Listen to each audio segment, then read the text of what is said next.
As the crystals continue to grow and multiply across his land, what he uncovers beneath his soil leaves scientists and geologists speechless, forever changing not just his fate, but the future of his entire community. Marcus Chen had always dreamed of running a successful organic farm, just as his grandfather had done decades ago. His 20 acres of land, nestled in the rolling hills of Northern California's Trinity County, had been in his family for 3 generations. The small valley, once known for its fertile soil and abundant crops, had been his playground as a child, where he'd spent countless hours helping his grandfather tend to their prized heirloom tomatoes and sweet corn. Those memories were still vivid in his mind, the smell of fresh earth, the satisfaction of pulling perfectly ripe vegetables from the vine, and his grandfather's weathered hands showing him how to tell when each crop was ready for harvest. The Chen family farm had once been the pride of Trinity County. Marcus's grandfather, Li Wei Chen, had immigrated from China in the 1960s, starting with nothing but his knowledge of traditional farming techniques and an unwavering work ethic. Through decades of careful soil management and organic practices, he had transformed the rocky hillside into an agricultural paradise. The local community had initially been skeptical of his traditional Eastern farming methods, but as his crops flourished year after year, even the most doubtful farmers began seeking his advice. Li Wei had a special touch with the land, combining ancient Chinese agricultural wisdom with modern organic practices. He understood the delicate balance of soil microbes, the importance of crop rotation, and the subtle signs that nature provided about weather and growing conditions. His techniques weren't just about growing food. They were about nurturing the earth itself. Local restaurants would compete for their produce, particularly their famous purple dragon carrots and rainbow cherry tomatoes, varieties his grandfather had carefully cultivated over the years through patient selection and natural breeding methods. Marcus had grown up watching his grandfather work magic with the soil. Every morning, before the sun rose, Li Wei would walk the fields, checking the health of each plant, monitoring the soil moisture, and making minute adjustments to their farming practices based on what he observed. He taught Marcus to read the land like a book, how the direction of morning dew on grass blades could predict weather changes, how the presence of certain insects indicated soil health, and how the color of leaves told stories about what nutrients plants needed. During his teenage years, Marcus had briefly rebelled against the farming lifestyle, dreaming instead of a career in the city. But a summer internship at a corporate agricultural company had shown him the stark difference between industrial farming and his grandfather's sustainable methods. He'd watched as chemical fertilizers were pumped into depleted soil, witnessed the impact of pesticides on local wildlife, and seen how monoculture farming stripped the land of its natural vitality. That experience had convinced him to return home and pursue his agricultural science degree with a new appreciation for his family's organic legacy. Marcus had taken over the farm 10 years ago, fresh out of college with a degree in agricultural science and big dreams of modernizing while maintaining their organic legacy. The first few years had been promising. He'd installed efficient drip irrigation systems, built new greenhouse spaces for year-round growing, and even started a successful farm-to-table program with several high-end restaurants in San Francisco. His modern approach, combined with his grandfather's traditional wisdom, seemed like the perfect recipe for success.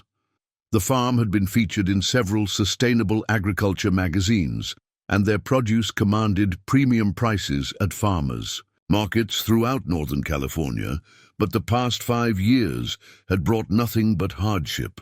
The increasingly severe droughts had turned their once rich soil into dusty earth that barely sustained even the hardiest crops. The underground aquifer that had supplied their irrigation was running dangerously low, and the rising costs of organic certification and competing with large industrial farms had pushed Marcus to the brink of bankruptcy. What was once a thriving family farm that supplied premium produce to high-end restaurants was now struggling to even cover its basic operating costs. The drought had been particularly cruel this year. Marcus had watched helplessly as crop after crop withered in the relentless heat, despite his best efforts at water conservation. The soil that his grandfather had spent decades enriching was now cracking under the California sun, forming deep fissures across his fields. His last hope had been a new drought-resistant variety of tomatoes, but even those were showing signs of stress. The bank had given him until the end of the growing season to make good on his loans. But with things looking this dire, Marcus had started to accept that he might be the one to lose his family's legacy. The financial strain had begun taking its toll on every aspect of the farm's operations. Marcus had been forced to lay off most of his seasonal workers, leaving him to manage the vast acreage largely on his own. The ancient tractor, a reliable workhorse for decades, now sat idle most days to save on fuel costs. He'd even had to sell off some of his grandfather's precious seed collection, varieties that had been carefully selected and saved for generations, just to make ends meet. Each such decision felt like a personal failure, a betrayal of his grandfather's legacy. Li Wei had passed away 2 years ago, just as the drought was beginning to show its teeth. His last words to Marcus had been about the land.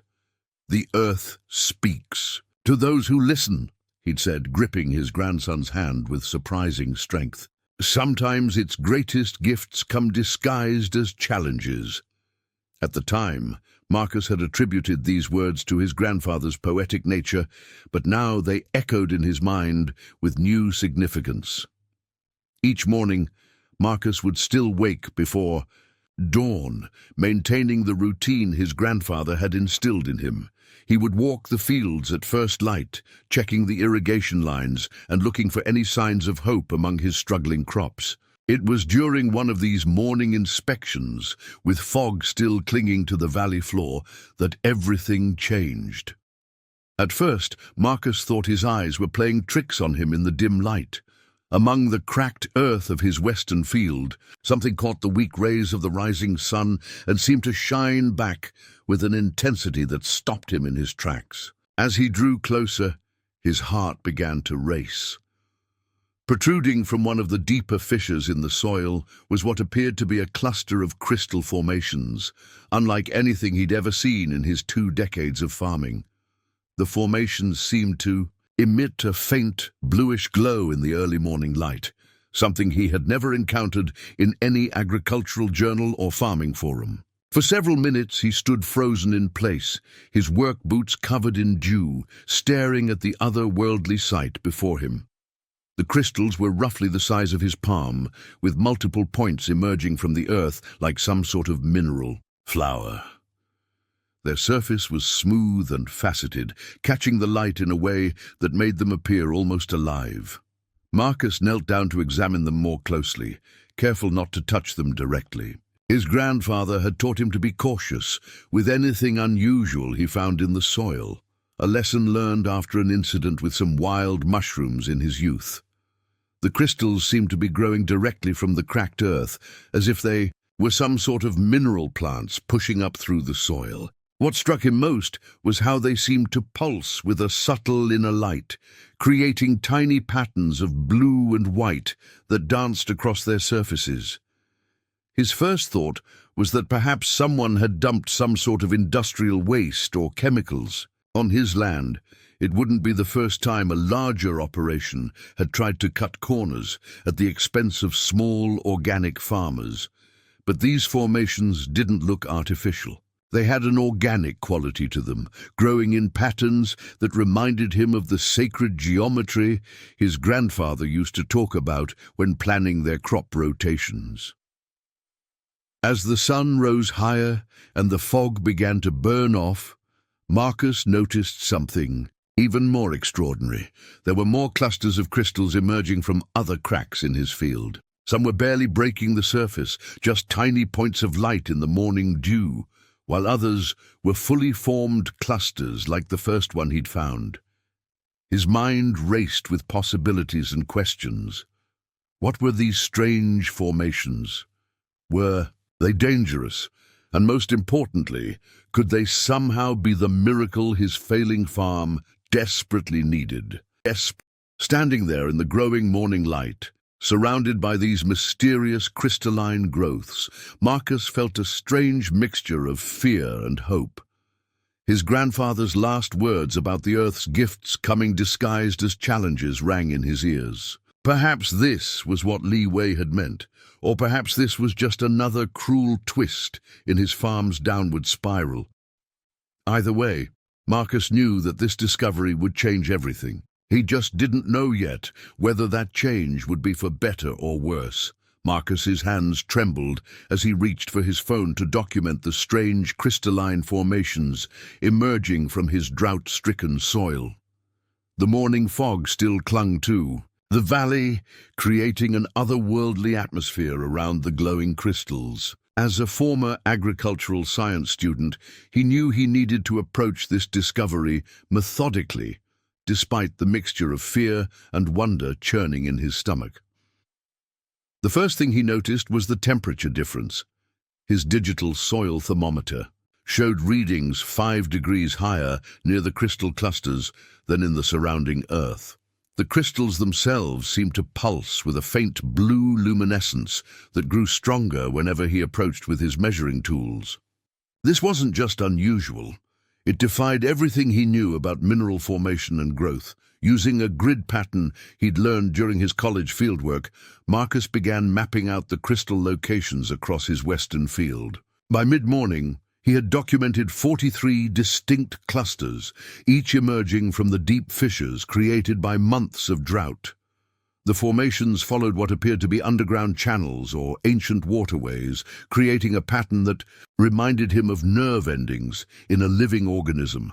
Each cluster displayed the same unusual characteristics, a spiraling helix-like structure that seemed to grow before his eyes, faceted surfaces that refracted light in impossible ways, and that strange, pulsing blue glow. The largest formation, which he designated as Alpha Cluster, had grown nearly 2 inches in the 3 hours since he'd first spotted it. Normal crystals took years, sometimes centuries to form. Whatever these were, they weren't following any geological rules he'd ever studied. As the morning wore on, Marcus noticed something even more extraordinary. The parched soil around the crystal clusters was changing. Moisture seemed to be seeping up from deep underground, turning the cracked earth dark and fertile. Small shoots of vegetation, unlike any plants he'd seen before, were beginning to emerge around the base of several crystals. The shoots had a silvery blue tinge that matched the crystal's coloring, and they seemed to bend toward him as he moved past, like sunflowers tracking the sun. Marcus thought about his grandfather's final words about the Earth's gifts coming disguised as challenges. Li Wei had always insisted there were forces at work in the soil that modern science hadn't yet grasped. At the time, Marcus had attributed such statements to his grandfather's traditional beliefs, but now he wasn't so sure. These crystals and their effects on the surrounding environment challenged everything he thought he knew about geology and agriculture. The decision of what to do next weighed heavily on him. His scientific training urged him to contact the university or geological survey office immediately, but years of watching larger agricultural corporations exploit small farmers had taught him caution. If these crystals proved valuable, he needed to understand what he was dealing with before word got out. The bank might be threatening foreclosure, but this discovery could change everything, for better or worse. After careful consideration, Marcus decided to contact Dr. Sarah Martinez, a geologist he'd known from his college days, who now worked as an independent environmental consultant. She had a reputation for discretion and a fascination with unusual geological phenomena. As he waited for her to return his call, he continued his investigation, setting up monitoring stations around the major crystal clusters. The afternoon brought more inexplicable developments. His digital equipment began malfunctioning near the larger formations. Soil moisture meters gave impossible readings, and his phone's GPS showed erratic coordinates. The air around the crystals felt charged, like the atmosphere before a lightning storm. When he tried to take a soil sample near the alpha cluster, his steel probes sparked on contact with the ground, leaving his hands tingling for several minutes afterward. The strange, grass-like vegetation continued its impossible growth rate. What had started as tiny shoots in the morning now stood several feet tall around the alpha cluster, forming a perfect circle of silvery blue stalks. When Marcus attempted to take a sample of the plants, they seemed to recoil from his touch, moving in ways that plants simply shouldn't be able to move. Late in the afternoon, Sarah finally returned his call. As Marcus described his observations, trying to maintain a scientific detachment, he could hear her excitement growing. "Don't touch anything else," she instructed firmly. "And whatever you do, don't let anyone know about this yet. I'm cancelling my other appointments and driving up first thing tomorrow morning." Her voice became more serious as she added, "Marcus, if what you're describing is real, this could be something unprecedented in modern geology." After ending the call, Marcus made another disturbing discovery. The crystal formations appeared to be communicating with each other somehow. The pulses of blue light had synchronized across all 43 clusters, creating waves of luminescence that traveled across his field in regular patterns. The air hummed with an energy he could feel in his bones, and the mysterious vegetation swayed in perfect harmony with the light pulses despite the complete absence of wind. As the sun began to set, casting long shadows across his field, the crystal's glow intensified. The largest formations now stood over a foot tall, their spiraling structures catching the last rays of daylight and transforming them into prismatic displays that danced across the dying crops in his adjacent fields. The contrast was stark, death and decay on one side, and these impossible living crystals bringing new life to the soil on the other. That night, Marcus sat at his kitchen table, surrounded by notes, photographs, and soil samples. His scientific mind struggled to process everything he'd witnessed. The frustration and despair that had plagued him that morning had been replaced by a mixture of excitement and apprehension. Something extraordinary was happening on his failing farm, something that could either be his salvation or perhaps a danger beyond anything he'd imagined. Sleep proved elusive as questions tumbled through his mind. What forces could create crystals that grew like living organisms? How were they affecting the soil and nearby plants? What would Sarah's investigation reveal tomorrow? The bank's foreclosure deadline seemed trivial now compared to the mystery unfolding in his fields. In the dark hours before dawn, Marcus found himself drawn back to the western field. The crystal formations were now clearly visible from his farmhouse, their synchronized pulses of blue light creating an ethereal display across the landscape. The strange grass had continued to grow, now forming interconnected circles around each cluster. Standing there in his pajamas and work boots, Marcus felt like he was witnessing something profound, perhaps the kind of mystery his grandfather had always insisted existed just beyond the edge of conventional understanding. As he watched the hypnotic pulse of the crystals, a new possibility occurred to him. What if these formations weren't just some geological anomaly? What if they were trying to communicate something? The synchronized lights, the geometric patterns of their growth, the way they seemed to respond to his presence. It all suggested a level of organization that went beyond random mineral formation. Tomorrow, Sarah would arrive with her scientific instruments and geological expertise. Maybe she could help him understand the physical nature of these crystals. But as Marcus finally headed back to bed, he couldn't shake the feeling that he was on the verge of discovering something that would challenge not just his understanding of geology, but perhaps the very nature of life itself. His grandfather's voice echoed in his memory. The earth speaks to those who listen. Now more than ever, Marcus needed to learn how to listen. Dr. Sarah Martinez arrived at the farm just as the sun was breaking over the eastern hills. Marcus had been awake for hours, making hourly checks on the crystal formations. The changes he'd documented through the night were staggering. The Alpha cluster had nearly doubled in size, now standing almost 2 feet tall, and the strange, silvery blue vegetation had spread to cover nearly a quarter of his western field. Sarah stepped out of her dust-covered Subaru, her usual professional demeanor slipping as she caught sight of the crystalline formations glowing in the morning light. "My God, Marcus," she breathed, retrieving her equipment cases from the trunk. "When you described them on the phone, I thought you might be exaggerating, but this—" She trailed off, already pulling out sophisticated measuring devices and sample collection tools. The geologists' scientific excitement was tempered by caution as they approached the nearest crystal cluster. She held up a handheld radiation detector, frowning at the readings. "There's definitely some kind of energy emission, but it's not like anything I've seen before. Not dangerous levels, but definitely unusual."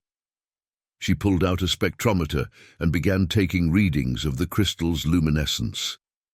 Marcus watched as Sarah's initial skepticism transformed into growing amazement. She moved from cluster to cluster, documenting everything with a combination of high-tech instruments and old-fashioned field notes.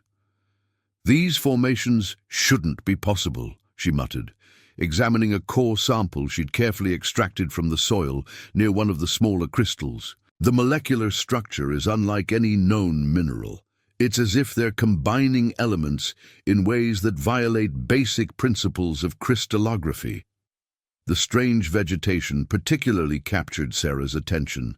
She spent nearly an hour examining the silvery blue grass-like plants, taking careful samples and photographs. "These aren't any known species," she declared, carefully sealing a specimen into a sterile container. "The cellular structure appears to be some kind of hybrid between plant matter and crystalline formation. It's as if the crystals are somehow influencing the very DNA of the plants growing around them." As the morning progressed, they discovered more unprecedented phenomena. The soil moisture levels continued to rise, but testing showed the water had unusual properties. It was structured differently than normal groundwater, with molecular arrangements that Sarah said resembled liquid crystals more than ordinary water. The air around the larger formations showed strange electromagnetic properties, causing their electronic equipment to behave erratically.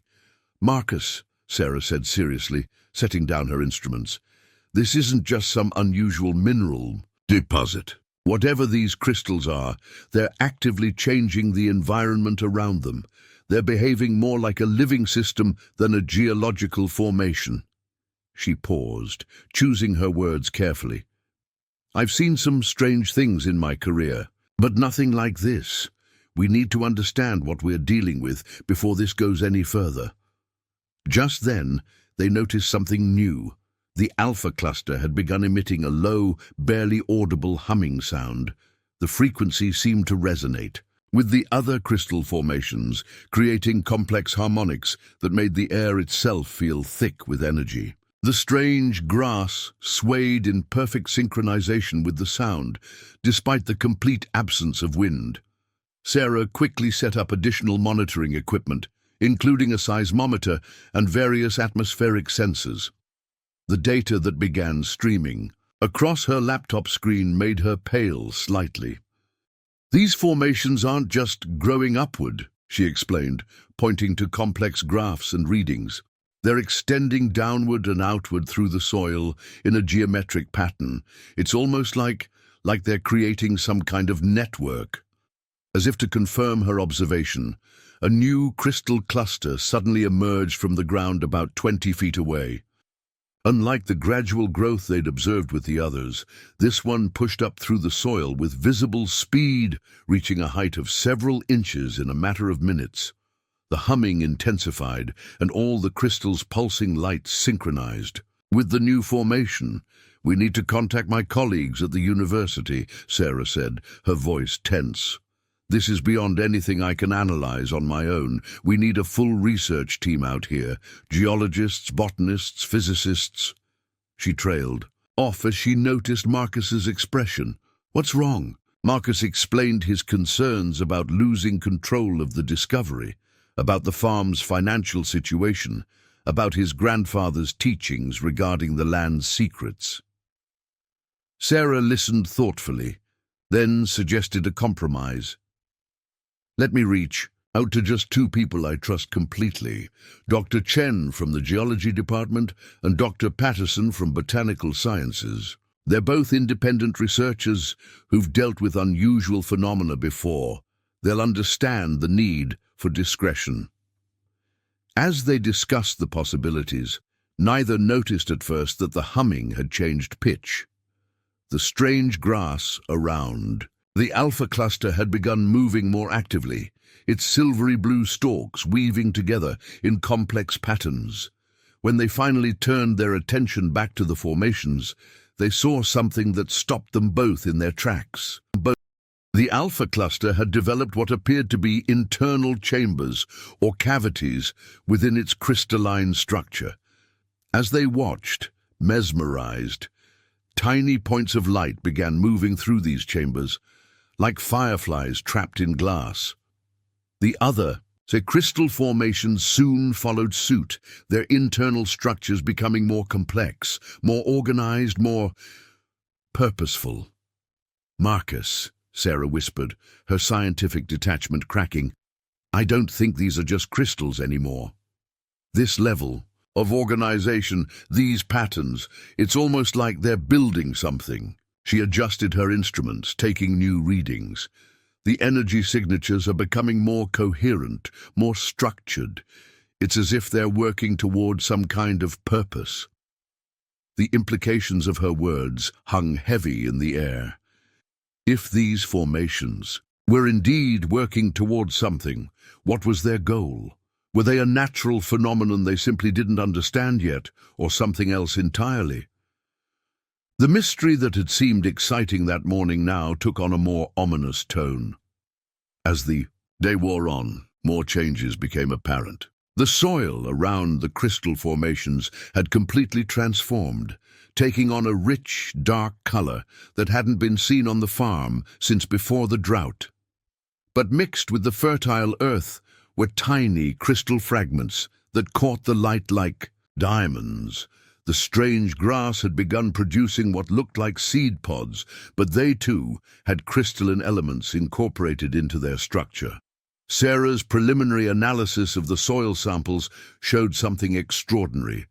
The crystal formations were somehow accelerating the natural processes of soil enrichment, breaking down minerals and organic matter at an impossible rate.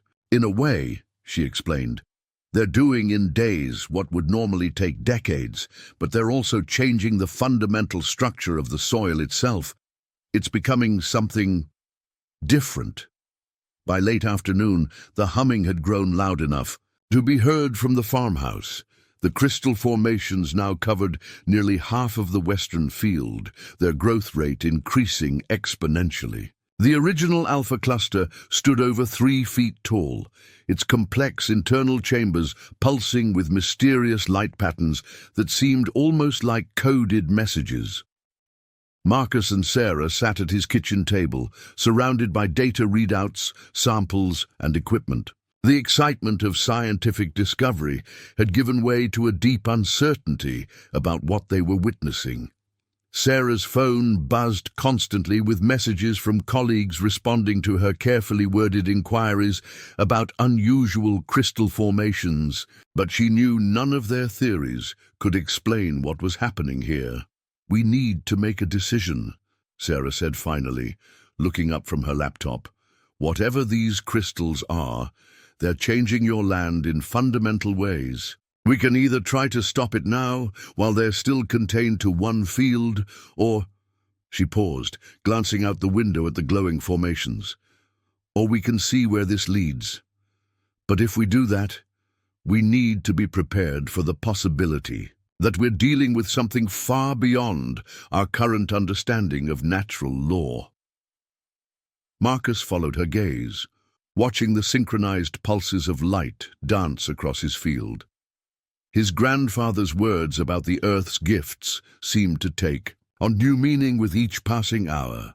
Whatever these crystals were, they had chosen his land, his failing farm, to make their appearance. He couldn't help feeling that this was somehow connected to everything his grandfather had tried to teach him about the deeper mysteries of the natural world.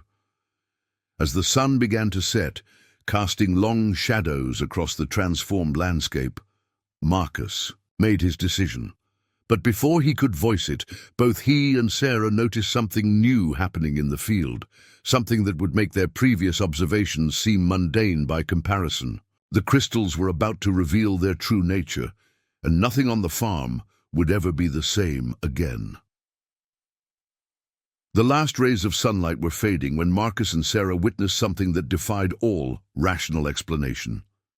The Alpha cluster, now towering over 4 feet tall, began emitting a deep, resonant tone that seemed to vibrate through the Earth itself. The other crystal formations immediately responded, their synchronized pulses of light intensifying until the entire field was bathed in a brilliant blue glow that lit up the darkening sky like nature's own aurora borealis.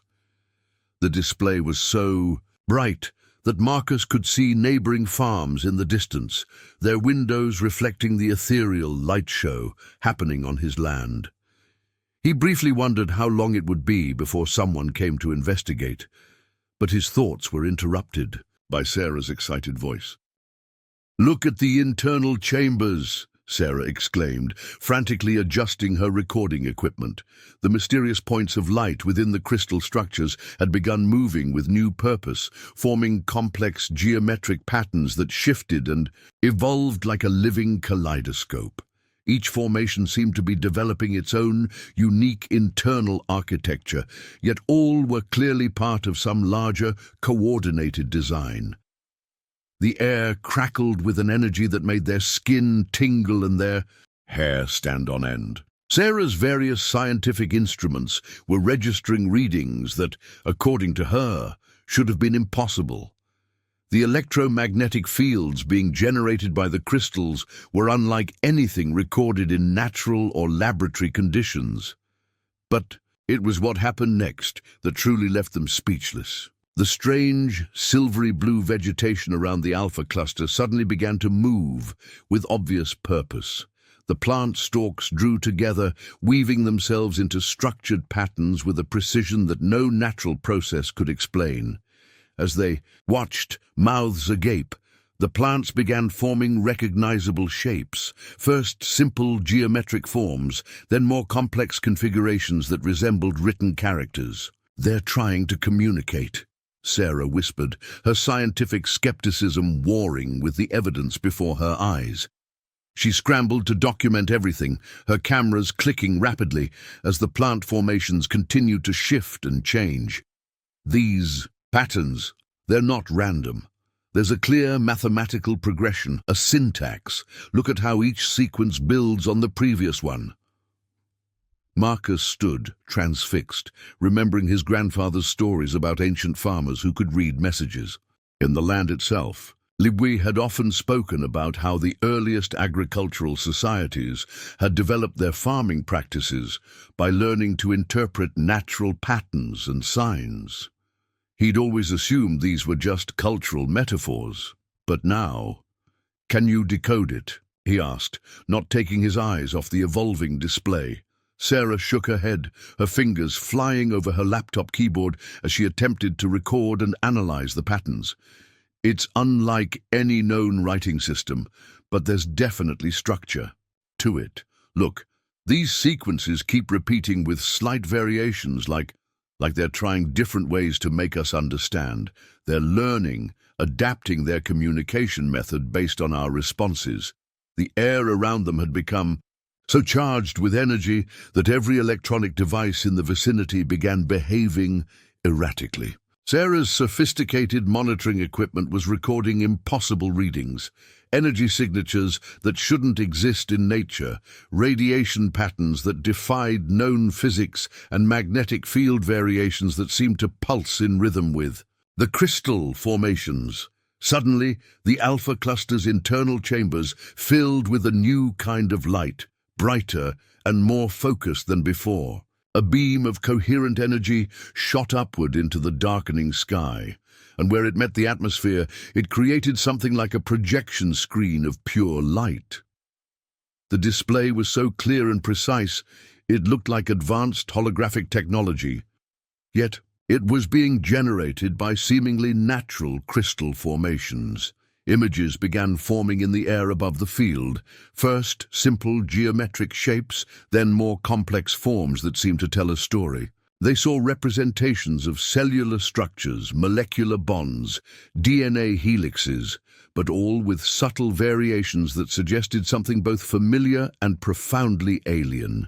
The images shifted to show what appeared to be a map of underground water systems, including aquifers and channels that no geological survey had ever documented. "They're showing us what they're doing," Sarah breathed, her voice filled with wonder.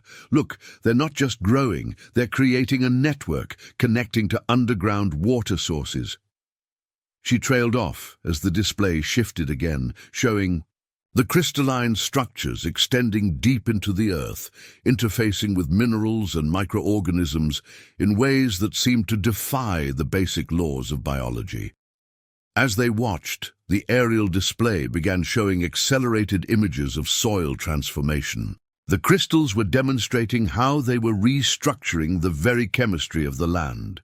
The process was both beautiful and terrifying in its complexity. Organic and inorganic materials being broken down and reconstituted into new forms that combined elements of both. They could see how the crystal network was creating new kinds of soil bacteria and fungal networks, establishing symbiotic relationships that could potentially revolutionize agriculture. The demonstration continued for almost an hour, becoming increasingly sophisticated.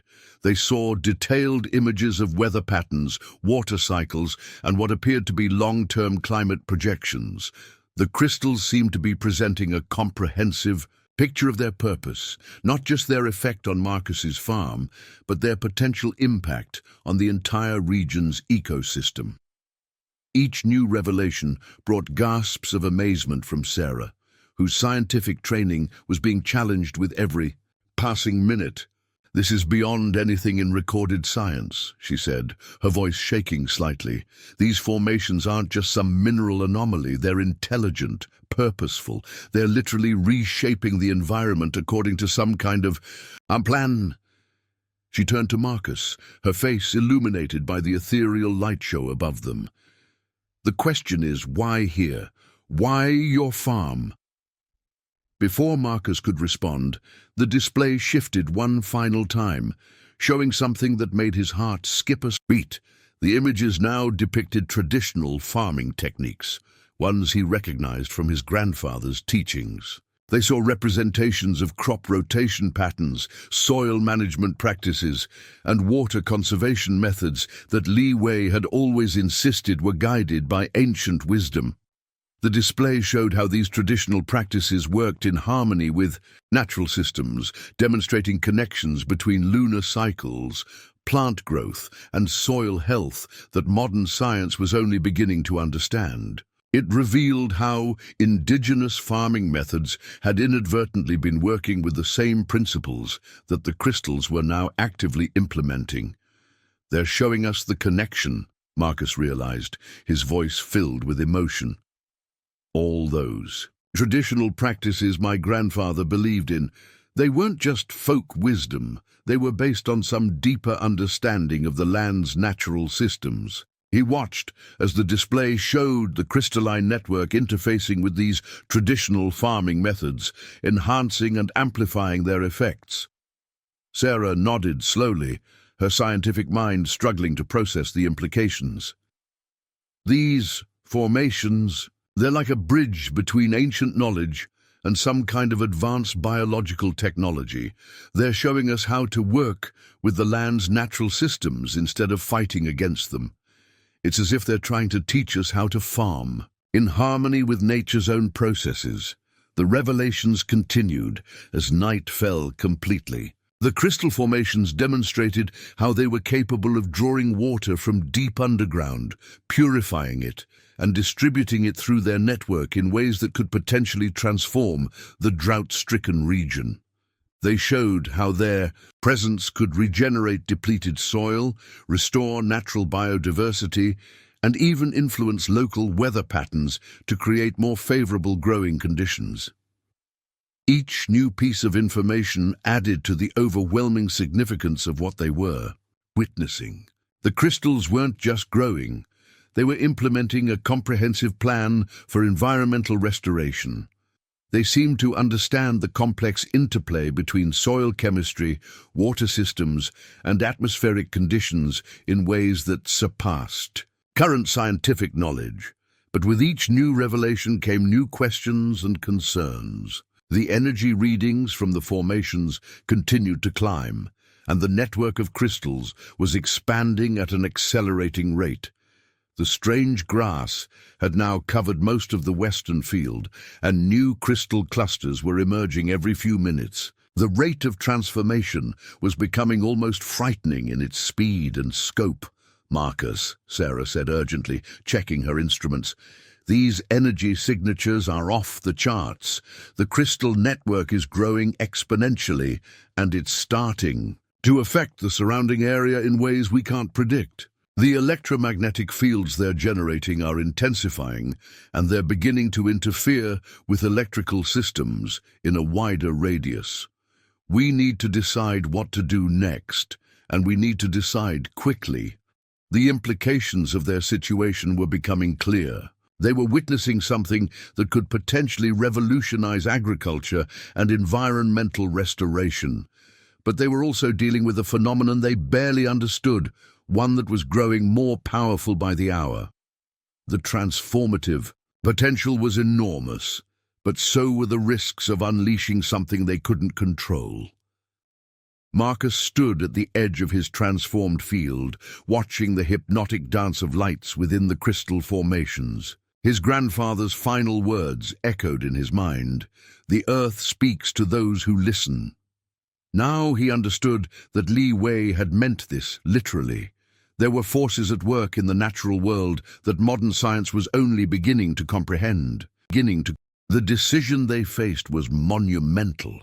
If they went public with their discovery, they risked losing control of the situation to outside interests who might not understand or respect the delicate balance the crystals were trying to restore.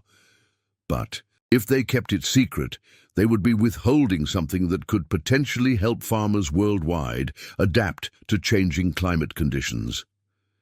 As they contemplated their next move, the crystal formations began a new phase of activity. The humming tone changed frequency, and the light patterns within the structures shifted to reveal something even more extraordinary. Something that would force them to make their decisions sooner than they'd expected, and under circumstances they could never have anticipated. The night air crackled with tension as the crystal formations entered what Sarah called a new phase of activity. The humming tone that had been present throughout the evening suddenly shifted to a higher frequency, and the synchronized light patterns within the structures began moving with unprecedented speed. But it was what happened next that made both Marcus and Sarah take several steps backward in shock. The alpha cluster, now nearly 5 feet tall, began to transform its external structure. The crystalline surface became fluid-like, flowing and reshaping itself while maintaining its translucent properties. As they watched, mouth agape, the formation developed what appeared to be distinct chambers and channels, reminiscent of a complex biological system. "It's creating some kind of processing center," Sarah whispered, her scientific detachment completely forgotten as she documented the transformation. "Look at how the smaller formations are all orienting themselves toward it." They're like nodes in a network, with the alpha cluster acting as a central hub. The strange grass around the alpha cluster had begun moving again, but this time it was forming what looked like conduits or pathways between the crystal formations. The silvery blue stalks wove themselves into complex patterns that pulsed with the same bioluminescent light as the crystals. The entire field had become a living, breathing network of light and energy. Suddenly, their attention was drawn to movement at the farm's perimeter. Local wildlife had begun gathering around the edges of the transformed field. Deer, rabbits, even a few foxes, all normally wary of human presence, stood transfixed by the display. Most surprisingly, none of the animals showed any sign of fear. Instead, they seemed almost reverent, as if they understood something about the transformation that the humans had yet to grasp. "Marcus," Sarah said urgently, checking her instruments, "the energy signatures are changing. The crystals aren't just communicating anymore. They're starting to actively modify the surrounding environment at a molecular level." She showed him readings that indicated massive changes in soil composition, air quality, and even the local magnetic field. Before Marcus could respond, they heard the distant sound of vehicles approaching. Headlights appeared on the road leading to the farm. Several cars and what looked like official vehicles. Word of the strange lights had clearly spread beyond the immediate neighborhood. "We need to make a decision now," Sarah said, her voice tense. "Once others see this, there's no going back. The government will get involved, corporations will want to exploit it, and the scientific community will descend en masse. Everything will change." Marcus felt the weight of the moment pressing down on him.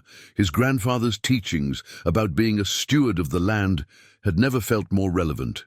These crystals had chosen his farm, had interfaced with the traditional farming methods his family had used for generations. There had to be a reason. Just then, the alpha cluster's light pattern changed again, and new images appeared in the aerial display above the field. This time, they showed what looked like future projections, multiple scenarios playing out based on different human responses to the crystal phenomenon. Some scenarios showed the crystal network spreading in a controlled, beneficial way, restoring damaged ecosystems and revolutionizing agriculture. Others showed darker outcomes, the crystals being exploited, their power being misused, leading to unforeseen consequences. "They're showing us possibilities," Sarah breathed. "They're trying to help us understand the implications of our choices." She pointed to her laptop screen, where new data was streaming in. "The crystal network is capable of exponential growth, but it seems to be waiting for us to decide how to proceed." The approaching vehicles were getting closer, their headlights now visible through the trees. Marcus could hear voices and see flashlight beams moving along the property line. They had minutes at most before their private discovery became public knowledge. In that moment, Marcus remembered something his grandfather had told him about the ancient farmers who had first worked this land. They had believed that the earth itself would choose its guardians, people who would understand the delicate, a balance between progress and preservation. Li Wei had always said the true wisdom lay in knowing when to act and when to wait, when to share knowledge and when to protect it. The crystal formations seemed to sense the approaching presence of others. The light patterns shifted again, and the humming tone took on a questioning quality, as if waiting for direction. The alpha cluster's surface rippled with new patterns, its internal chambers realigning themselves in what appeared to be preparation for something. Sarah's instruments were detecting massive energy buildups within the crystal network. "Whatever we're going to do, we need to do it fast," she warned. "The formations are reaching some kind of critical phase. They're either going to expand dramatically or—" She paused, studying the readings, "or they might go dormant to protect themselves." Marcus looked at his transformed field, at the beautiful and terrible power that had manifested on his failing farm. The crystals had shown them possibilities. that could change the world, but they had also shown the risks of that knowledge being misused. He thought about his grandfather's wisdom, about the importance of understanding the land's rhythms and respecting its secrets. The decision crystallized in his mind just as the first vehicle crested the hill leading to his farm. He turned to Sarah, his voice firm despite the trembling in his hands. "We need to protect this until we understand it completely. We need to be its guardians, not its exploiters." Sarah nodded, already typing commands into her laptop. "I can configure my monitoring equipment to mask some of the energy signatures, make it look like a lesser phenomenon, but the visual display—" She gestured at the spectacular light show still playing out above the field. As if in response to their decision, the crystal formations began to change again. The bright display of lights dimmed, and the aerial images faded. The humming tone dropped to a lower frequency, almost subsonic. The alpha cluster's surface became more opaque, its internal chambers less visible. Throughout the field, the other formations followed suit, their brilliant blue luminescence fading to a subtle glow that could easily be mistaken for moonlight on dew. The strange grass began to shift as well, its silvery blue color darkening to a more natural green, though it retained its unusual patterns. The entire crystal network seemed to be camouflaging itself, becoming less conspicuous while maintaining its underlying structure and purpose.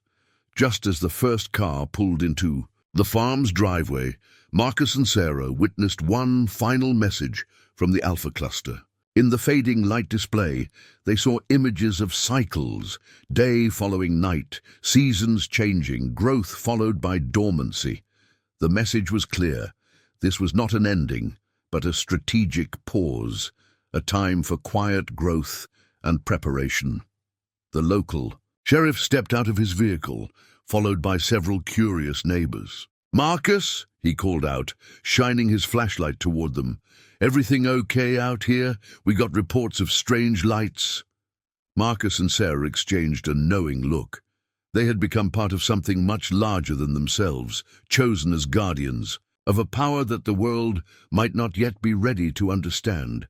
The crystals had given them their trust. Now they would have to prove worthy of it. As Marcus stepped forward to greet the approaching group, ready with a plausible explanation about unusual mineral deposits and light refraction, he felt a deep sense of purpose. His grandfather had always said that the land would provide if you learned to listen to it. Now standing at the edge of his transformed field, with its secret network of crystal formations quietly pulsing beneath an apparently normal surface, Marcus finally understood what that meant. The real work, understanding, protecting, and gradually sharing this gift with the world, was just beginning. But for now, as the sheriff's flashlight beam played across what appeared to be an ordinary field, Marcus knew they had made the right choice. Some mysteries needed time to be understood. Some powers needed to be nurtured before they could be revealed. Behind him, the crystal network hummed quietly, its true nature hidden but not diminished, waiting for the right moment to continue its transformation of not just his farm, but perhaps the entire world's understanding of the connection between technology, nature, and ancient wisdom. The next morning dawned crisp and clear, with no visible sign of the previous night's extraordinary events. Marcus stood at his kitchen window, coffee cup in hand, watching the sheriff's deputy make one final pass along his property line. The official story that the strange lights had been caused by unusual mineral deposits reflecting the sunset had been accepted with only minimal skepticism. After all, it was easier to believe in natural phenomena than to contemplate the alternative. Sarah had stayed the night, sleeping on his couch, while her complex array of monitoring equipment continued gathering data. Now she sat at his kitchen table, surrounded by laptops and tablets, trying to make sense of the readings from the past 12 hours. The look on her face told Marcus that whatever the crystal network was doing beneath its camouflaged exterior, It was far from dormant. The energy signatures are actually stronger than before, she said, turning one of the screens so Marcus could see the complex graphs and charts. The network is still growing, still transforming the environment, but it's doing it more subtly now. It's like it understood our need for secrecy and adapted its entire approach. Marcus grabbed his work boots and headed out to the field, Sarah following close behind with her handheld sensors. The morning dew made the transformed grass shimmer slightly, but only someone who knew what to look for would notice anything unusual. The crystal formations had become almost entirely translucent, blending perfectly with their surroundings while maintaining their complex internal structures. The alpha cluster, now barely visible in the morning light, had developed what appeared to be root-like extensions that spread deep into the soil. Sarah's ground-penetrating radar revealed an extensive network of crystalline structures spreading throughout the field, all connected to the central hub in patterns that seemed to mirror natural root systems.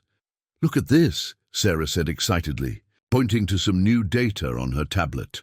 The crystal network isn't just spreading randomly, it's following the ancient waterways and mineral deposits that used to make this valley so fertile.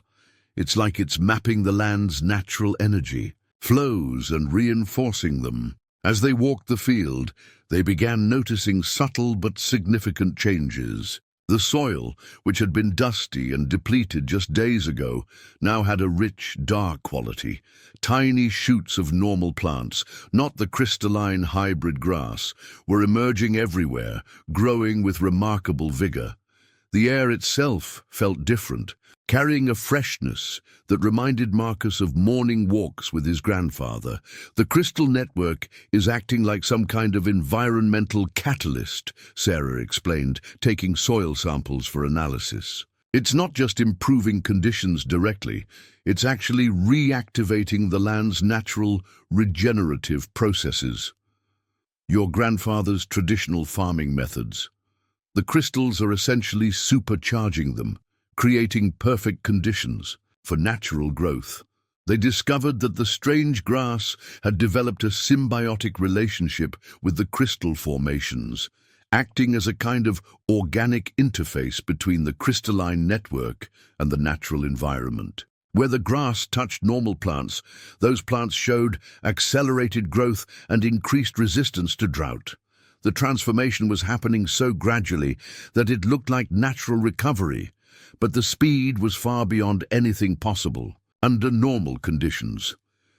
Around mid-morning, they received an unexpected visitor, Dr. Chen, from the university's geology department. One of the two trusted colleagues Sarah had contacted arrived with additional specialized equipment. His eyes widened as Sarah showed him the preliminary data, but he quickly grasped the need for discretion. "This is beyond anything in current scientific understanding," he said, examining soil samples under a portable microscope. The crystal structures are creating new forms of mineral organic compounds that could revolutionize our understanding of soil science. But if this got out before we understand it fully... He didn't need to finish the sentence. They all knew that premature exposure could lead to exploitation, fear, or both. The crystal network had shown them possible futures, both promising and dangerous, and they had chosen to be its protectors rather than its promoters. As the day progressed, they established a careful monitoring system. Dr. Chen's equipment, combined with Sarah's existing setup, would allow them to track the crystal network's development while maintaining its secret. They disguised scientific instruments as ordinary farming equipment and set up a secure computer network for sharing data between their small group of trusted researchers. But the most remarkable discoveries came from Marcus's observations of his regular crops. The few surviving plants from before the crystal emergence were showing extraordinary signs of recovery. His drought-stressed tomatoes had not only recovered, but were producing fruit with unprecedented sugar content and nutrient levels. Soil tests revealed perfect mineral balance and microbial activity, achieving naturally what farmers usually struggle to create with fertilizers and amendments. Your grandfather's farming methods, Dr. Chen noted, reviewing the data, they weren't just traditional practices, were they? He seemed to have an intuitive understanding of something we're only now beginning to scientifically comprehend. Marcus nodded, remembering Li Wei's insistence on following certain planting patterns, his attention to subtle signs in the soil and air. He always said farming wasn't about fighting nature, but about learning to work with forces we don't fully understand. I think maybe he knew something like this was possible. In the afternoon, they made another stunning discovery. The crystal network had begun influencing the local weather patterns, but so subtly that only their instruments could detect it. Moisture was being pulled from the air and redistributed more efficiently, creating perfect growing conditions without any visible signs of manipulation. The drought that had been killing his farm was being systematically counteracted, but in a way that looked entirely natural. "It's brilliant," Sarah said, watching the data streams. "The network is working within natural systems, enhancing them rather than replacing them. Anyone looking at your farm would just see an unusually successful recovery from drought conditions. They'd never guess there was something more at work." As evening approached, they gathered in Marcus's kitchen to discuss their next steps. The crystal network was proving to be more sophisticated and far-reaching than any of them had imagined. It wasn't just transforming the farm, it was gradually rebalancing the entire local ecosystem. Dr. Chen suggested bringing in his colleague, Dr. Patterson, the botanist Sarah had mentioned, to help document the plant transformations. "We need to understand these changes from every scientific angle," he argued, "but more importantly, we need to ensure this knowledge is preserved, even if we can't share it publicly yet." Marcus agreed, but with a condition. "We document everything," he said firmly, "but we do it my grandfather's way too. The crystals showed us that traditional wisdom and modern science are two sides of the same coin. We need to understand both to be proper guardians of this gift." As they finalized their plans, Marcus felt a deep sense of purpose. His failing farm had become ground zero for something revolutionary, not just in terms of science, but in bridging the gap between ancient wisdom and modern understanding. The crystal network had chosen his land, had connected with his grandfather's traditional practices, and was now showing them a path toward healing not just his farm, but potentially the Earth itself. Outside, the crystal formations pulsed quietly beneath their camouflage, continuing their work of transformation. The land was coming alive again, but in a way that few would notice and fewer still would understand. For now, that was exactly as it should be. Some gifts needed to be nurtured in secret before they could be shared with the world. A week had passed since the crystal network had first revealed itself, and Marcus's farm had become a carefully orchestrated blend of ordinary appearance and extraordinary transformation. Dr. Patterson, the botanist, had joined their small group of guardians. Bringing her expertise in plant genetics and evolution, the team had established a routine of constant monitoring while maintaining an outward appearance of normal farming operations. But on this particular morning, something was different. Marcus noticed it first during his dawn walk through the fields. A subtle change in the crystal network's energy that he had learned to sense over the past days. The alpha cluster, though still nearly invisible to casual observation, was exhibiting new behavior patterns in its internal chamber structure. "The formation is creating something," Sarah announced, studying the readings from their carefully concealed monitoring equipment. "The internal chambers are reorganizing themselves into what appears to be some kind of cultivation system."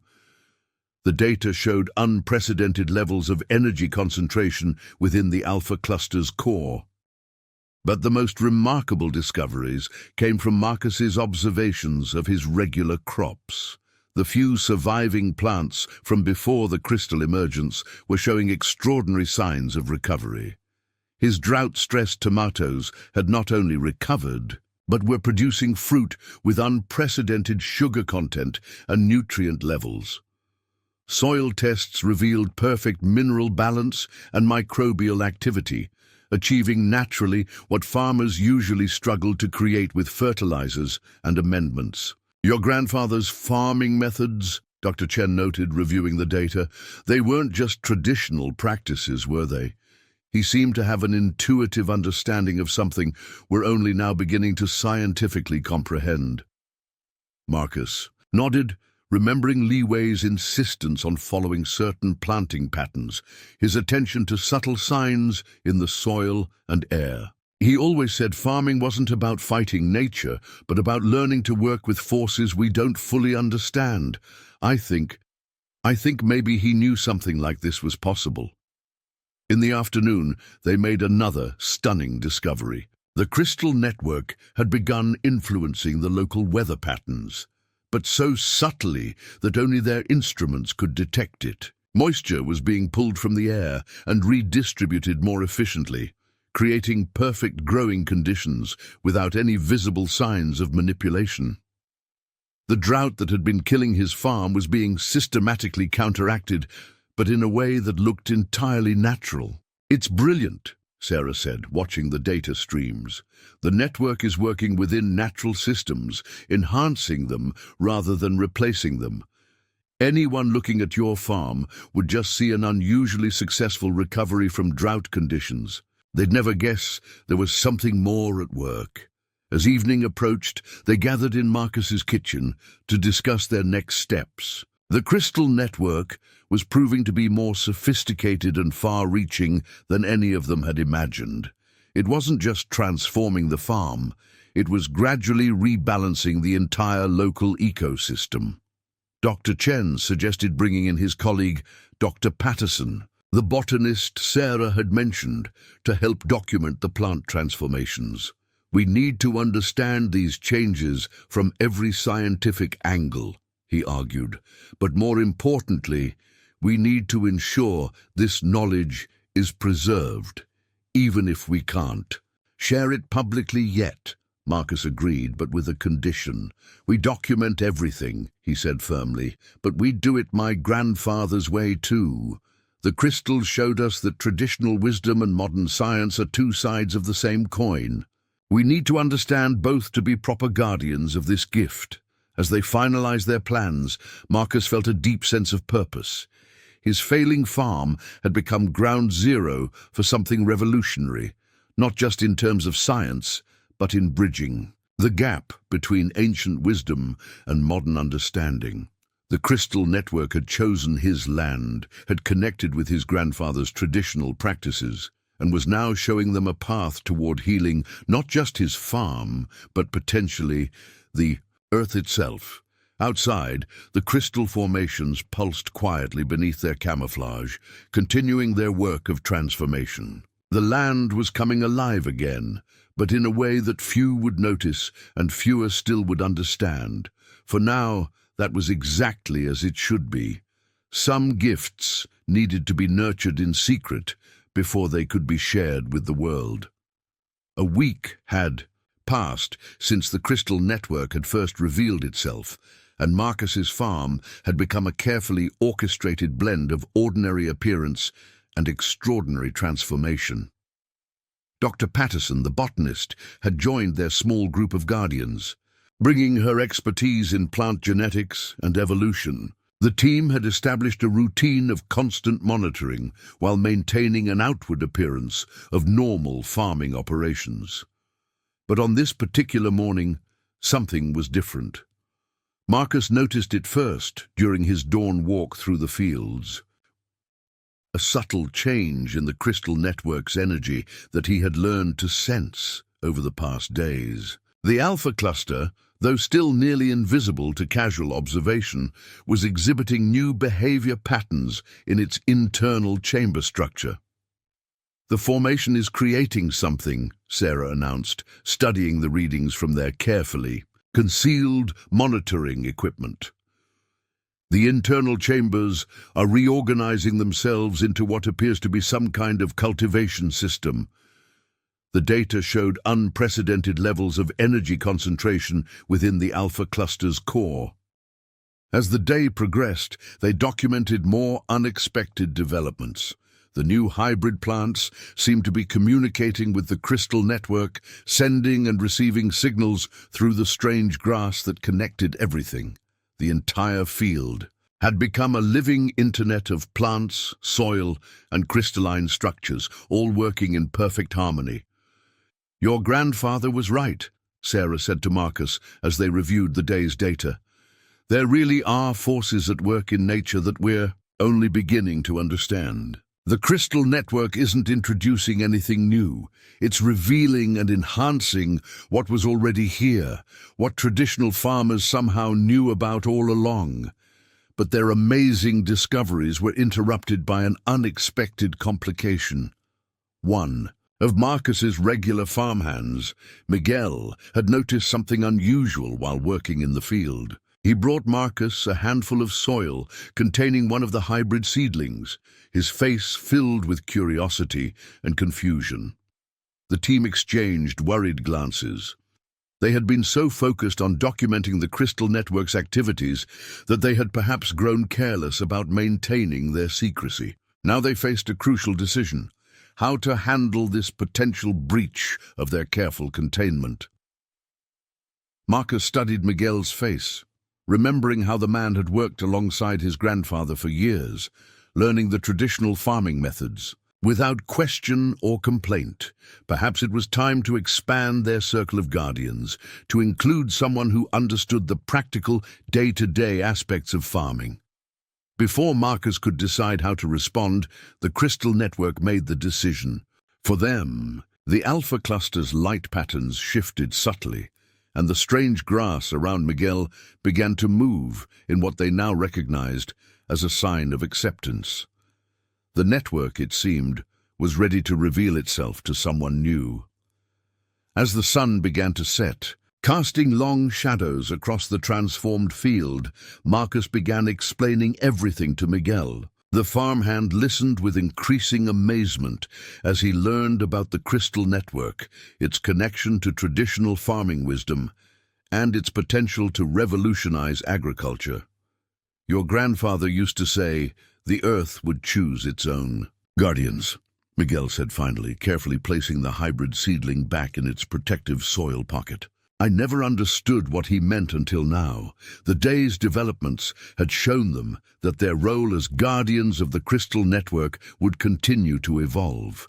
As the hybrid plants grew and the network expanded its influence, more people would need to be brought into their circle of trust. The challenge would be maintaining the delicate balance between sharing knowledge and protecting the network's secrets until the world was ready to understand them."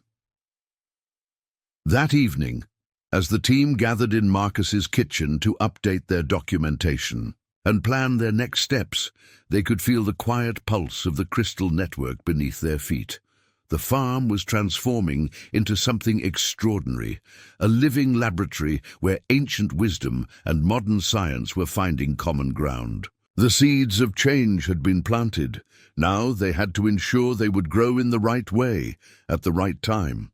2 weeks had passed since the crystal network had created its hybrid seeds, and the changes on Marcus's farm were becoming harder to conceal.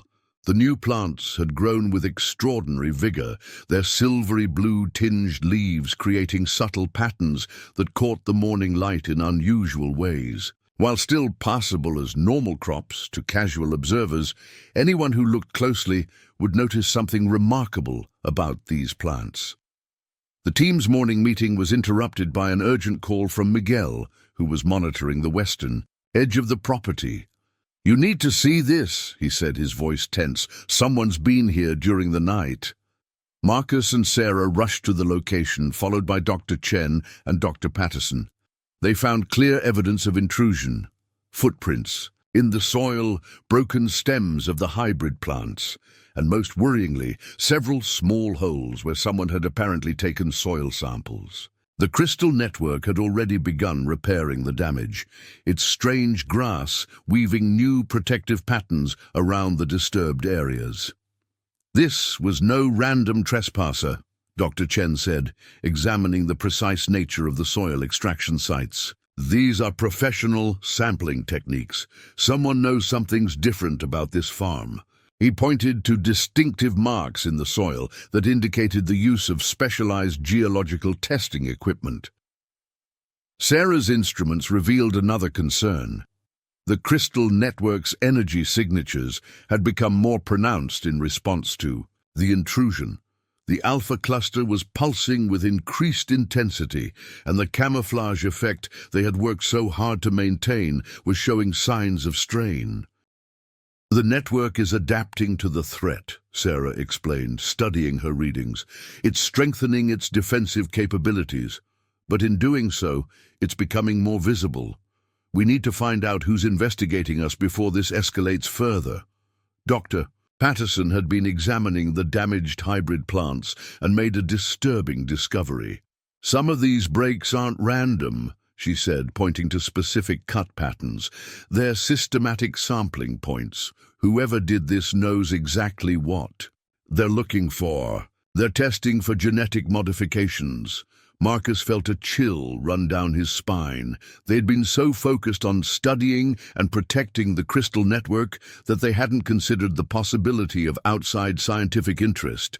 His farm's remarkable recovery from drought conditions must have attracted attention from agricultural researchers or corporations. The team spent the morning implementing new security measures. Miguel and his trusted family members began organizing round-the-clock patrols. Dr. Chen set up sophisticated motion sensors disguised as normal farming equipment, while Sarah modified her monitoring systems to detect any unusual electronic signatures that might indicate scanning equipment, but their biggest challenge came from the crystal network itself. The Alpha Cluster's response to the intrusion had triggered a new phase of development. The internal chambers were reconfiguring themselves, and the energy readings suggested it was preparing for something significant. "Look at these pattern changes," Sarah said, showing them new data on her tablet. "The network isn't just defending itself, it's accelerating its plans. Whatever it was working toward, our timeline just got moved up considerably." By mid-afternoon, they observed new behavior in the hybrid plants. The crops were producing seeds at an unprecedented rate, but these seeds were different from the first generation. They contained higher concentrations of crystalline structures and showed signs of even more advanced adaptations. "It's like the network is preparing for dispersal," Dr. Patterson explained, examining the new seeds under a portable microscope. These second-generation hybrids are designed to spread and establish themselves more efficiently. The crystal structures are more deeply integrated into their genetic makeup. The implications were both exciting and terrifying. While the crystal network's innovations could revolutionize agriculture and help address global food security, they weren't ready for such rapid expansion. They needed more time to understand and control the changes before they spread beyond. Their ability to manage them. Marcus remembered his grandfather's warnings about the dangers of rushing nature's processes. Li Wei had always insisted that true growth required patience and wisdom, but now they were facing a situation where external pressure was forcing acceleration, and they had to find a way to maintain balance. As they discussed their options, Dr. Chen received an encrypted email from a colleague at the university.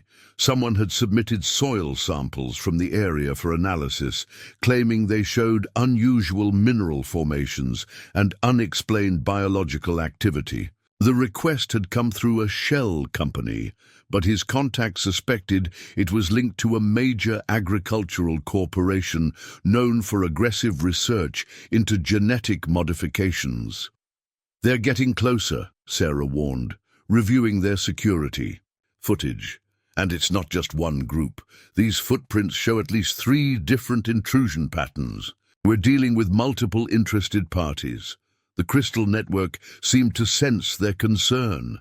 The strange grass began forming new patterns, creating what appeared to be early warning systems around the perimeter of the property. The hybrid plants started exhibiting subtle changes in their growth patterns, becoming more naturalized in appearance while maintaining their enhanced capabilities. As evening approached, they gathered in Marcus's barn, which they had converted into a makeshift research center.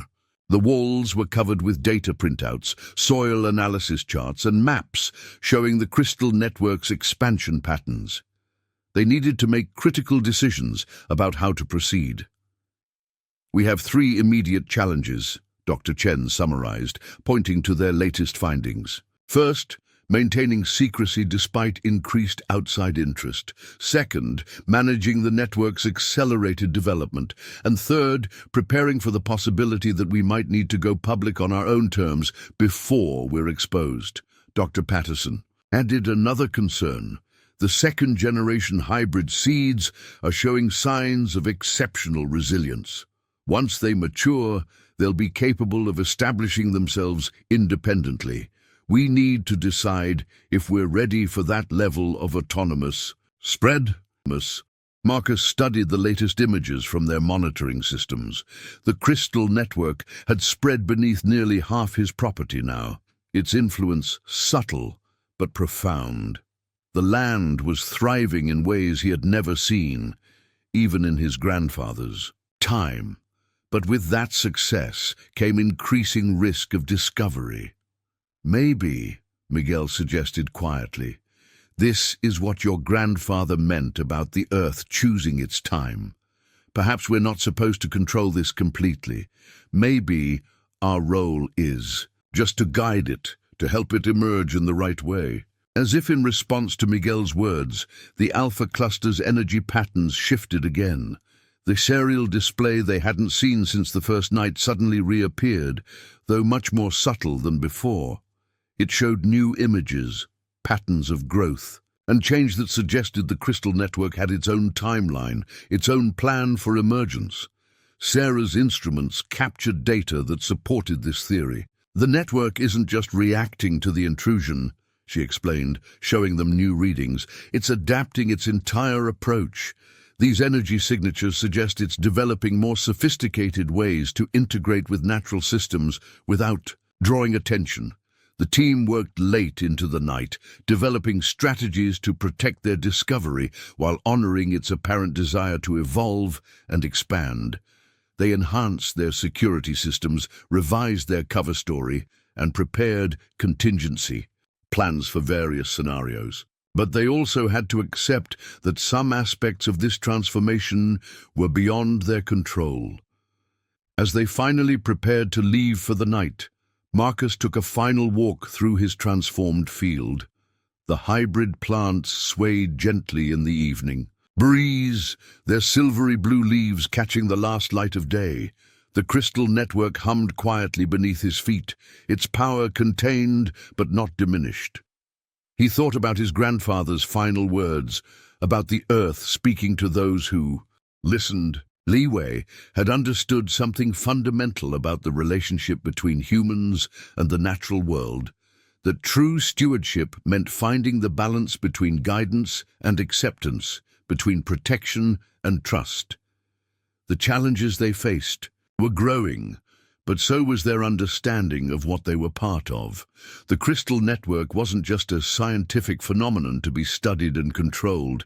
It was a bridge between ancient wisdom and future possibility, between human innovation and natural evolution. Their role as guardians was becoming more complex, but also more clear. They needed to protect not just the secret, but the delicate balance that allowed it to flourish. The pre-dawn light had barely begun to touch the horizon when Marcus's phone erupted with urgent messages. Multiple security alerts had triggered simultaneously across the farm's perimeter. The crystal network was showing unprecedented levels of activity, and Sarah's monitoring equipment was recording energy signatures that were off the charts. Marcus rushed to the barn-turned-research center, where he found Sarah already poring over streams of data on her monitors. The rest of the team arrived within minutes, their faces tense with concern. The night's events had pushed their carefully maintained secrecy to the breaking point. 3 separate groups tried to access the property last night, Sarah reported, showing them security footage. Professional teams, well-equipped, they were stopped by the Crystal Network's defensive measures, but she hesitated, pulling up new data. The network's response was dramatic. Look at these readings. The Alpha Cluster had undergone a significant transformation during the night. Its previously translucent surface had developed a deep, opalescent quality, and the internal chambers were pulsing with intense activity. Most concerning was the way the strange grass had formed new patterns, not just defensive barriers, but what appeared to be communication networks extending far beyond the farm's boundaries. It's not just protecting itself anymore, Dr. Patterson observed, studying readings from the hybrid plants. The network is actively reaching out, establishing connections with natural systems in the surrounding area. The second-generation seeds have begun sprouting wherever the crystal influence has spread. Dr. Chen's geological surveys revealed another startling development. The crystal network had tapped into underground aquifers and mineral deposits that extended for miles in every direction. Through these natural channels, its influence was spreading far beyond their ability to contain it. "We've got bigger problems," Miguel announced, returning from his perimeter check. He handed Marcus a newspaper. The front page featured satellite images of the region, with Marcus's farm circled in red. The article discussed unusual growth patterns and unexplained environmental changes in the area. Scientific speculation about the cause ranged from mineral deposits to undiscovered microorganisms. As they digested this news, the Alpha Cluster began a new phase of activity. The aerial display appeared again, but this time it was different. More urgent, more complex. Images flashed above the field, showing patterns of global climate change, spreading desertification and failing ecosystems. Then it showed solutions. Crystal networks spreading through damaged lands, restoring balance, bringing new life to dead zones. "It's not just about this farm anymore," Sarah said quietly, watching the display. "The network is showing us its larger purpose. All this time we thought we were protecting it, but maybe—" She paused, checking new readings.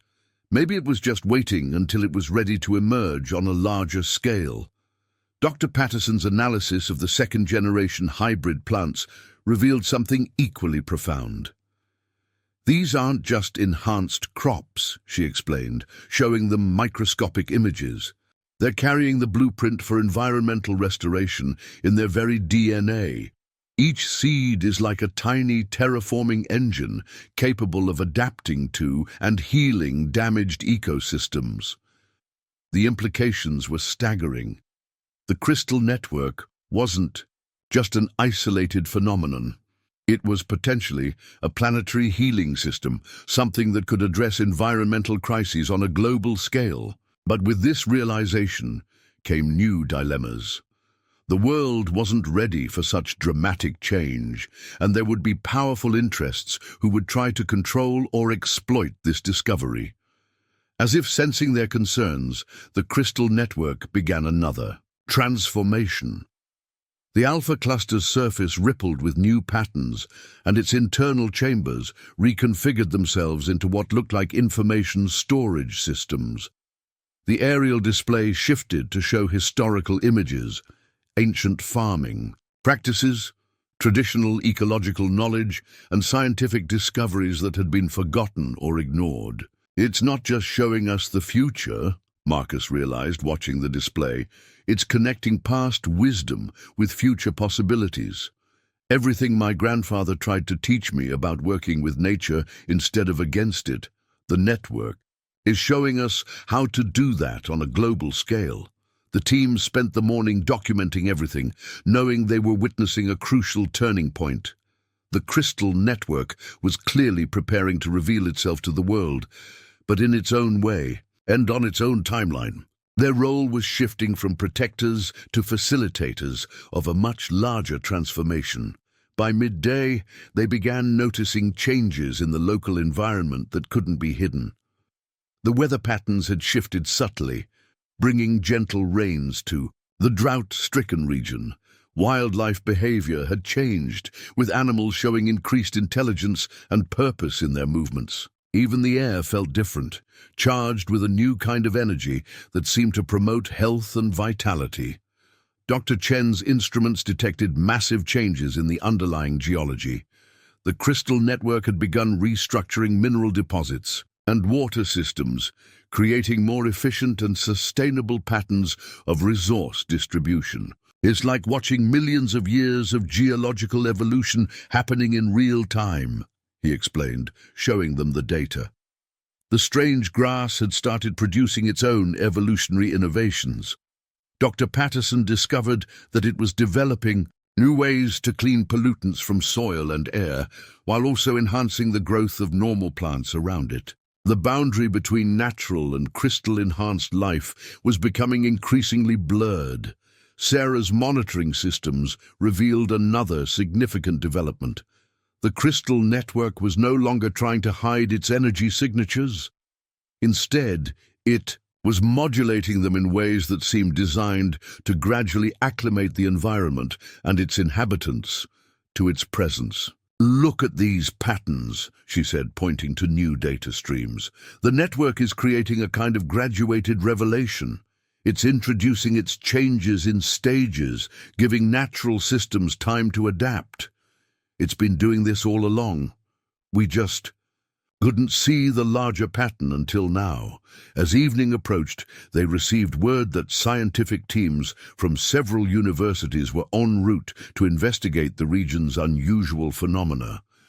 Government agencies had begun asking questions about the satellite imagery. Their time of relative secrecy was coming to an end. Marcus gathered the team in the barn for an emergency meeting. The walls around them were covered with new data, images and readings that told the story of an unprecedented planetary transformation in its early stages. They needed to decide how to handle the imminent exposure of their discovery.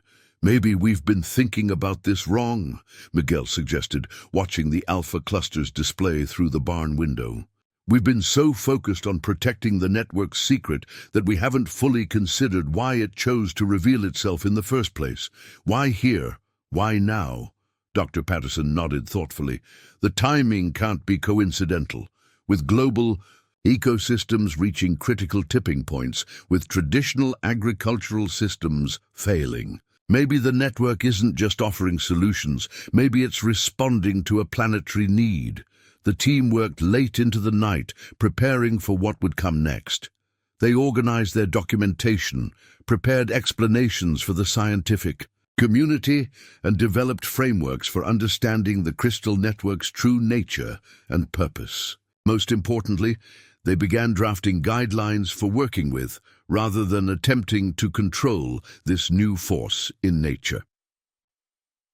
As midnight approached, the Alpha Cluster initiated yet another transformation. Its surface became temporarily transparent, revealing internal chambers filled with what looked like libraries of information, crystalline structures that seemed to contain both data and living energy. The aerial display showed new images, possibilities for a future where human technology and natural systems worked in harmony, guided by both ancient wisdom and new understanding. Marcus stood at the edge of his transformed field, watching the crystal network pulse with purpose beneath the starlit sky. His grandfather's words about the Earth choosing its time seemed prophetic now. They had been chosen as guardians not to keep the network secret indefinitely, but to help guide its emergence at the right moment, in the right way. Tomorrow would bring new challenges as the world began to discover what was happening on his farm. But tonight, watching the network prepare for its wider revelation, Marcus felt a deep sense of peace. They were part of something far larger than themselves, a bridge between past and future, between human innovation and natural wisdom, between what was and what could be. Dawn broke over Marcus's farm with an otherworldly beauty. The morning light caught the crystalline structures that now rose openly from the earth, their surfaces refracting rainbow patterns across the transformed landscape. News vans and official vehicles lined the access road, held back by a hastily established security perimeter maintained by local authorities who had finally been brought into confidence. The air buzzed with anticipation as the world prepared to witness something that would change their understanding of life itself. The crystal network had made its own decision about revelation, choosing this moment with the same precision it had shown in all its actions. During the night, the Alpha cluster had grown to an impressive height of 15 feet, its structure now resembling a transparent tower of light that pulsed with visible energy. The strange grass had woven itself into intricate patterns across the entire farm, creating a living tapestry that told the story of transformation through its very structure. Each blade seemed to shimmer with an inner light, moving in synchronized waves that defied the natural wind patterns. Marcus stood with his team at the farm's main entrance, preparing to face the world. Sarah's monitoring equipment showed energy, signatures stronger than ever, but now harmoniously integrated with the natural environment. The readings displayed a perfect balance between power and control, suggesting the network had found its optimal operational state. Dr. Chen and Dr. Patterson had prepared detailed scientific briefings, while Miguel and his family maintained a protective watch over the most sensitive areas of the farm, their faces showing a mixture of pride and apprehension. The transformation of the land was complete and undeniable. What had once been drought-stricken fields were now lush with life, but not in any conventional way. The hybrid plants stood in geometric patterns that seemed to pulse with energy, their silvery blue leaves catching and reflecting light in ways that made them appear almost liquid.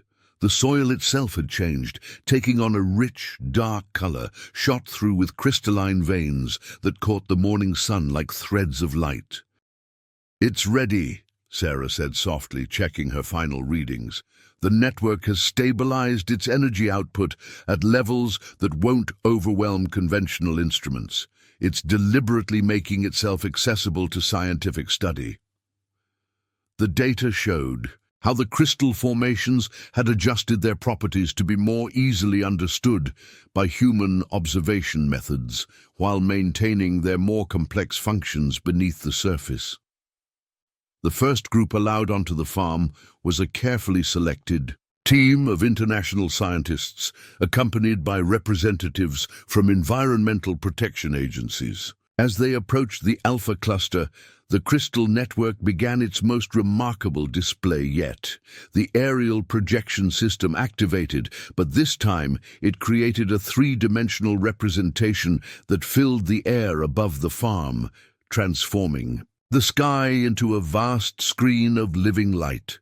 The display showed the complete story of the crystal network's emergence and purpose, beginning with images of Earth's earliest life forms and progressing through the evolution of consciousness and intelligence. It revealed how the formations had chosen this specific location because of the confluence of traditional farming wisdom and modern scientific understanding.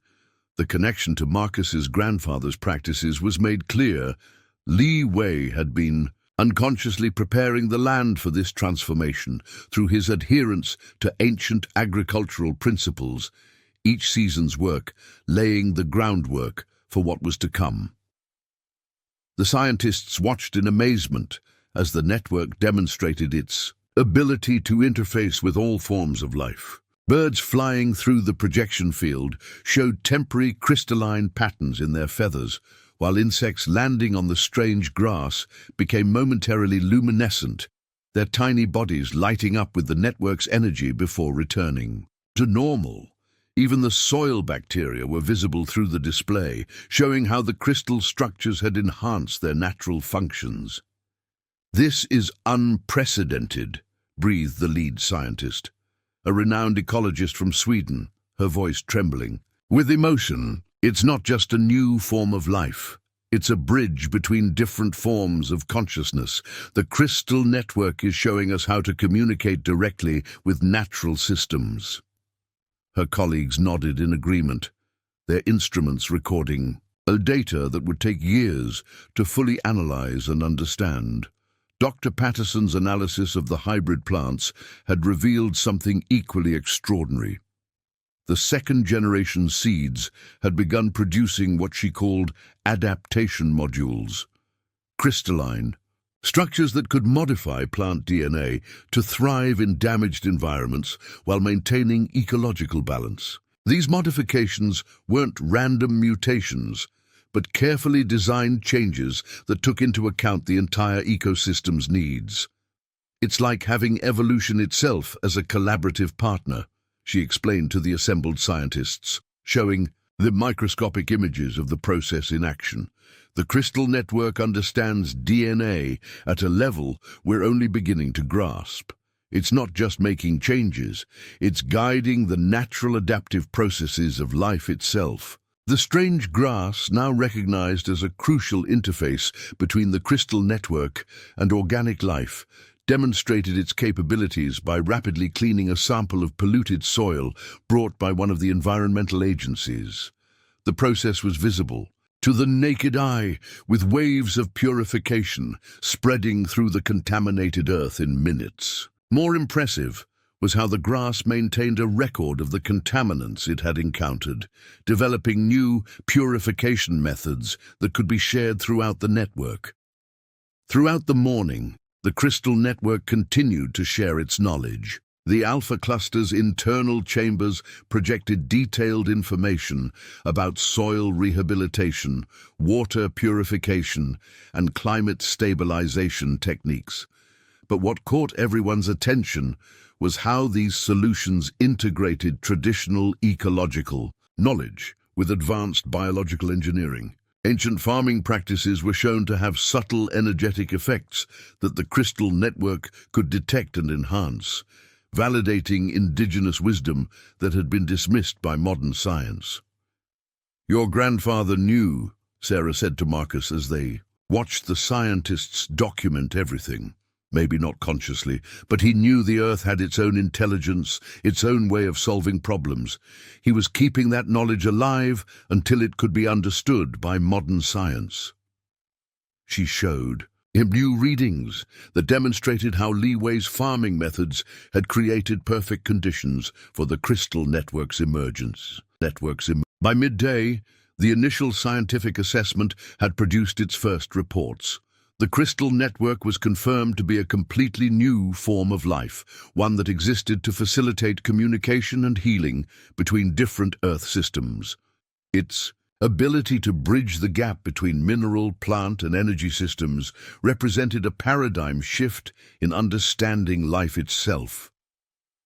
The implications for agriculture, environmental restoration, and even human evolution were staggering. Marcus found himself thinking about the journey that had brought them here, from the desperate farmer facing bankruptcy to becoming part of something that could change the world's understanding of life and consciousness.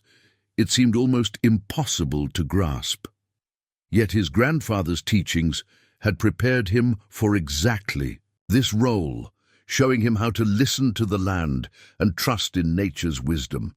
The afternoon brought more revelations as the crystal network began demonstrating its ability to establish new growth patterns in real time. They watched as a barren test plot was transformed into fertile soil within hours, complete with functioning microbiome and mineral balance. The process showed how natural systems could be accelerated without being forced or damaged, each step building harmoniously on the last. "It's showing us the middle path," Dr. Chen explained to the assembled observers, his voice filled with wonder. Not pure technology, not untouched nature, but a conscious collaboration between human understanding and natural wisdom. His instruments recorded how the crystal formations were creating sustainable energy patterns that could potentially revolutionize human technology while remaining in perfect balance with natural systems. As evening approached, the team gathered for one final private moment before the farm would be opened to wider scientific study. The Alpha Cluster's display showed them something personal. Images of Marcus's grandfather working the land, his traditional methods now revealed as preparation for this moment of transformation.